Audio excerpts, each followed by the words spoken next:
menerima masukan orang lain, saran orang lain. Tapi orang kalau sudah mengaku dirinya benar, mengaku dirinya baik, maka yang muncul adalah menyalahkan apa yang dibuat orang, menyalahkan amalan orang. Kadang-kadang lupa untuk memperbaiki diri sendiri. Ibu dan bapa rahimakumullah, salah kita ini banyak. Orang sekali bernabi saja masih ditegur oleh Allah Subhanahu wa taala. Apalagi orang macam kita. Suatu kali Nabi sallallahu alaihi wasallam berharap masuk Islamnya beberapa orang tokoh kafir Quraisy. Di saat itu Nabi begitu bersemangat meyakinkan mereka, datanglah seorang laki-laki buta yang kemudian minta tambahan informasi pencerahan dari Nabi sallallahu alaihi wasallam. Nabi agak kurang memperhatikan laki-laki buta ini karena fokus untuk meyakinkan tokoh-tokoh kafir Quraisy. Diingatkan oleh Allah Ta'ala, turunlah ayat Abasa wa Tawalla. Jadi ibu dan bapa rahimakumullah, Nabi saja masih diingatkan oleh Allah Ta'ala, apatah lagi kita. Suatu kali ada jamaah ataupun umat yang bertanya kepada Nabi tentang sebuah perkara. Nabi menjawab besok. Rupanya besok tak turun ayat. Datang lagi jamaah yang bersangkutan, macam mana ya Rasulullah? Besok, kata Nabi. Tetap tak turun ayat. Maka yang ketiga lagi Nabi berkata insyaallah besok. Maka langsung turun dua ayat. Pertama, ayat mengingatkan Nabi agar tidak menjanjikan sesuatu tanpa izin dulu kepada Allah. Makanya kalau kita berjanji, kita menggunakan insyaallah. Yang kedua ibu dan bapa rahimakumullah adalah ayat yang memberikan jawaban terhadap apa yang ditanyakan. Jadi Nabi pun ditegur oleh Allah Subhanahu wa taala. Padahal wa ma yantiqu 'anil hawa in huwa illa wahyun yuha.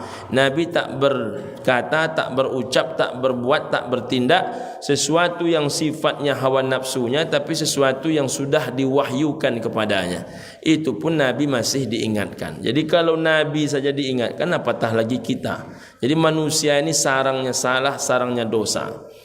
Ibu dan bapak, beberapa hari yang lalu saya diminta di kampus menjelaskan tentang bagaimana cara mengajarkan dan mendidikkan agama dalam keluarga. Maka saya sampaikanlah dalam makalah dan jurnal itu ibu dan bapak rahimakumullah, sebuah tulisan yang kemudian saya juga merujuk kepada beberapa ayat. Salah satu ayat yang saya rujuk adalah surat At-Tahrim ayat 6 dan surat Luqman ayat 13 sampai ayat 18.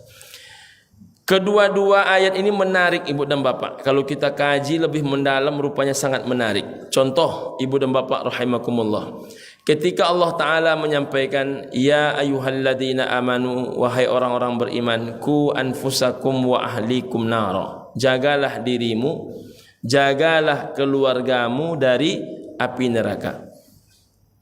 Apa makna ku? Rupanya luas pula makna ku. Selama ini kita mengartikan ku jagalah, jagalah dirimu, jagalah keluargamu dari api neraka. Selesai kaji. Rupanya maknaku itu ibu dan bapak rahimakumullah, salah satunya maknaku itu ad-dibu. Apa makna ad-dibu? Ad-dibu itu maknanya contohkan dulu olehmu. Jadi kalau kita ingin diri kita dan keluarga kita terhindar dari api neraka, maka seorang laki-laki, seorang ayah, seorang suami wajib hukumnya dia mencontohkan dulu kepada istrinya, kepada anak-anaknya bagaimana cara agar terhindar dari api neraka, barulah kita ajak keluarga kita terhindar dari api neraka. Persoalannya itulah masalah kita selama ini. Kita tidak pernah mencontohkan. Coba kalau boleh saya ingatkan kepada kaum bapak ini. Kapan bapak-bapak mencontohkan kepada istri bapak, kepada anak-anak bapak, cara paling efektif terhindar dari api neraka? Dari mana bapak-bapak nak mulai? Dan itu tidak pernah sedikit pun goyang. Contoh, bapak-bapak bersikap dalam hidup takkan pernah menyentuh harta yang haram. Itu seberapa sungguh bapak mengamalkannya. Jadi yang tahunya istri bapak, yang tahunya anak bapak. Kalau suaminya, kalau ayahnya, jangankan dikasih, dia ancam bunuh pun dia takkan pernah memakan uang haram. Jadi kalau itu sudah duduk bolanya, itu baru selamat satu. Jadi bagaimana mencontohkan kepada istri, kepada anak, agar kita ini terhindar dari api neraka. Karena rupanya pendidikan agama itu ada yang namanya material, ada namanya non material. Material itu dibayarkan SPP-nya, bayarkan uang pembangunannya, dibelikan Qur'annya, telekungnya, itu namanya material. Non material itu yang paling berat adalah mencontohkan. Ibu dan bapak rahimakumullah, itu baru dalam hal memakan harta. Jadi seberapa sungguh-sungguh kaum bapak mencontohkan kepada istri dan anak, takkan pernah sekalipun memakan uang haram. Yang kedua, coba tengok ada ndak ayat yang menyuruh kita mengajarkan anak berbakti ke orang tua. Yang ada ayatnya itu adalah kita disuruh berbakti ke orang tua. Tapi ayat yang menyuruh kita mengajarkan anak berbakti ada enggak? Nah, ini maknanya ibu dan bapak rahimakumullah, berbakti itu tidak mempan diajarkan. Berbakti itu hanya mempan dicontohkan. Berbakti itu hanya mempan dia diuswahkan. Maka ibu dan bapak rahimakumullah, kalau bapak ibu ingin dipatuhi anak, ingin disayangi anak, contohkan ke anak ibu dan bapak itu cara berbakti itu macam mana. Bagaimana anak kita akan peduli kepada kita, kita aja tidak peduli kepada orang tua kita. Masa menengok orang tua sekali setahun?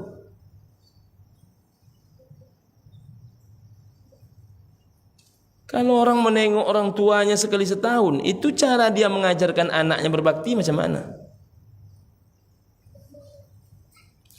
Bisa dia lupa kuburan emak dia. Potong rasul sih kok kuburan itu, tapi kok ada dua dan sama katanya. Nah, bagaimana cara dia mengajarkan kepada anak dia itu? Dia aja tidak duduk perkaranya. Coba saya tanya bapak ini, berapa kali bapak datang ziarah ke kuburan emak bapak? Berapa kali bapak ziarah ke kuburan ayah bapak? Berapa kali dalam sehari bapak mendoakan ayah mak bapak? Kalau itu tak duduk, bagaimana nak mencontohkan?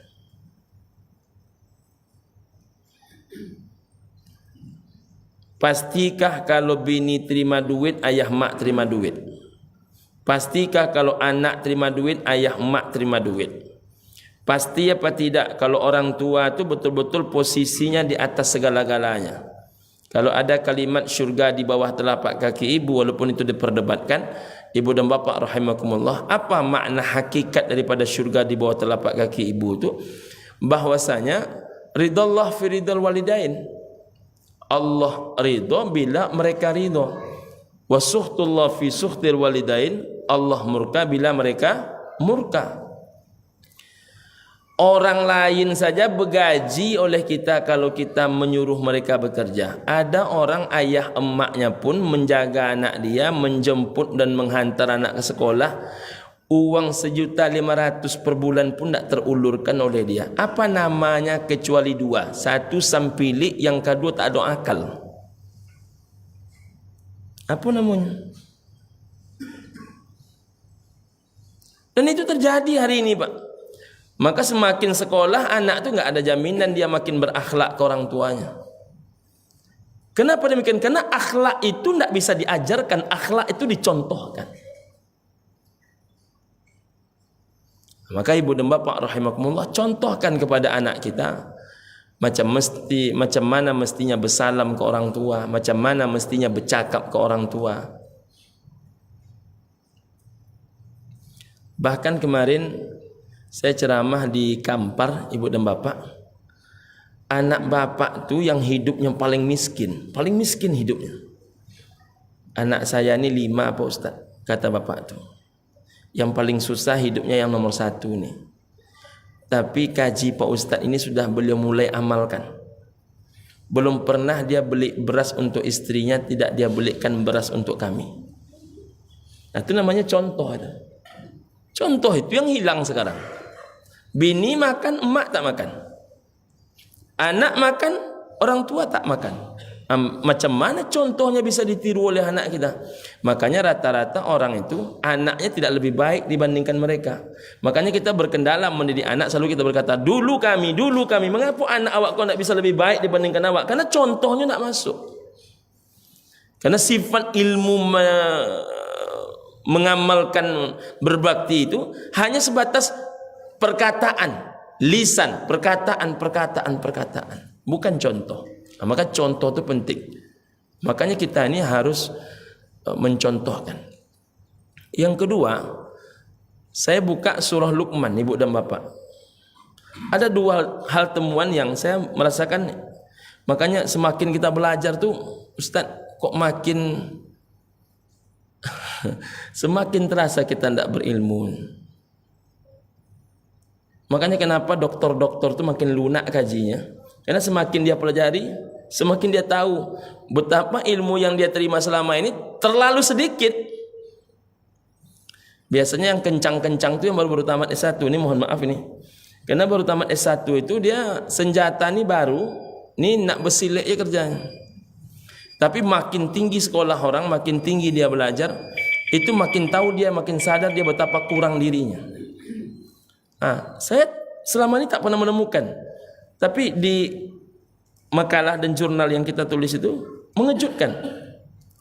Pertama, mengapa Luqman memanggil anaknya dengan panggilan ya bunayya? Selama ini kan kita mengartikan ya bunayya itu apa artinya? Wahai anakku. Rupanya ya bunayya itu berbeda dengan ya walad, ya ibni. Ya bunayya itu beda, Pak. Jadi makna bunayya yang paling mendekati menurut para ulama, bunayya itu adalah anak kecil yang berusia lebih kurang 1-2 tahun yang masih diusap kepalanya. Cuman yang paling menarik adalah saat Luqman memanggil anaknya itu dengan panggilan ya bunayya, umur Luqman berapa? 150 tahun. Umur anaknya berapa? 40 tahun. Umur Ustaz berapa sekarang? 40 ya? 40 lebih. Berarti muda sikit dari Ustaz. Padahal panggilannya ya bunayya, wahai anakku, kata Luqman. Itu panggilan kalau di Minang misalnya Yuang.